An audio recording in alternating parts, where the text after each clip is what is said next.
عیسیٰ علیہ السلام کے آسمانوں پر اٹھائے جانے کے بعد 80 سال تک یہ لوگ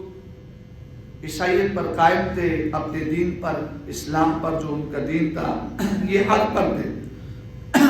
اور انہوں نے گڑبڑ شروع نہیں کیا تھا۔ پھر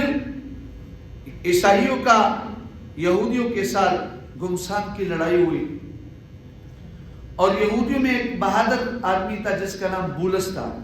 انہوں نے عیسائیوں کو بہت مارا، بہت قتل کیا۔ اس نے ایک دن سوچا کہ اگر یہ عیسائی واقعی حق پر ہے اور حق مذہب ہے تو ہم ان کو قتل کر کے تو جنت میں جا رہے اور ہم جہنم میں جا رہے، تو یہ تو ٹھیک نہیں ہے۔ تو انہوں نے کچھ اور سوچا اور غلط سوچا، اور کہ